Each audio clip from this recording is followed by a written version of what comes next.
For the earth bringeth forth fruit of herself, first the blade, then the ear, after that the full corn in the ear. But when the fruit is brought forth, immediately he putteth in the sickle, because the harvest is come. And he said, Whereunto shall we liken the kingdom of God? Or with what comparison shall we compare it? It is like a grain of mustard seed, which when it is sown in the earth, is less than all the seeds that be in the earth. But when it is sown, it groweth up, and becometh greater than all herbs, and shooteth out great branches, so that the fowls of the air may lodge under the shadow of it. And with many such parables spake he the word unto them, as they were able to hear it. But without a parable spake he not unto them. And when they were alone, he expounded all things to his disciples. And the same day, when the even was come, he saith unto them, Let us pass over unto the other side. And when they had sent away the multitude, they took him even as he was in the ship. And there were also with him other little ships. And there arose a great storm of wind, and the waves beat into the ship, so that it was now full. And he was in the hinder part of the ship, asleep on a pillow. And they awake him, and say unto him, Master, carest thou not that we perish? And he arose, and rebuked the wind, and said unto the sea, Peace, be still. And the wind ceased, and there was a great calm.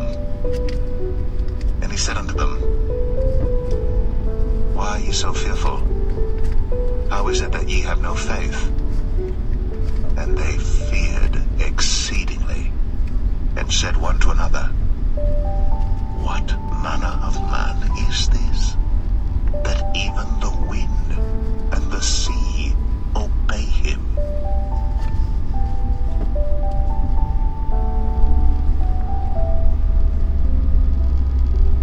Mark 5.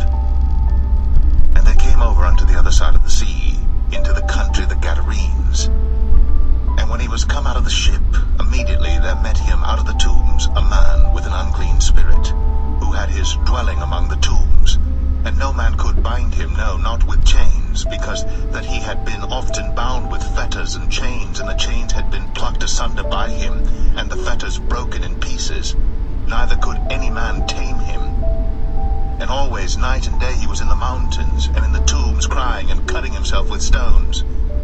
But when he saw Jesus afar off, he ran and worshipped him, and cried with a loud voice, and said, What have I to do with thee, Jesus, thou Son of the Most High God? I adjure thee by God that thou torment me not. For he said unto him, Come out of the man, thou unclean spirit. And he asked him, What is thy name? And he answered, saying, My name is Legion, for we are many. And he besought him much that he would not send them away out of the country.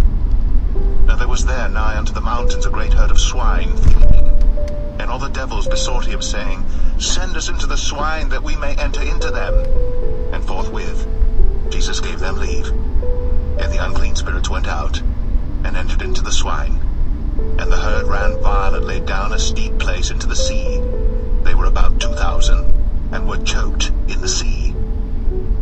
And they that fed the swine fled, and told it in the city and in the country. And they went out to see what it was that was done. And they come to Jesus, and see him that was possessed with the devil, and had the legion sitting, and clothed, and in his right mind. And they were afraid. And they that saw it told them how it befell to him that was possessed with the devil, and also concerning the swine. And they began to pray him to depart out of their coasts. And when he was come into the ship, he that had been possessed with the devil prayed him that he might be with him. Howbeit Jesus suffered him not, but saith unto him, Go home to thy friends, and tell them how great things the Lord hath done for thee,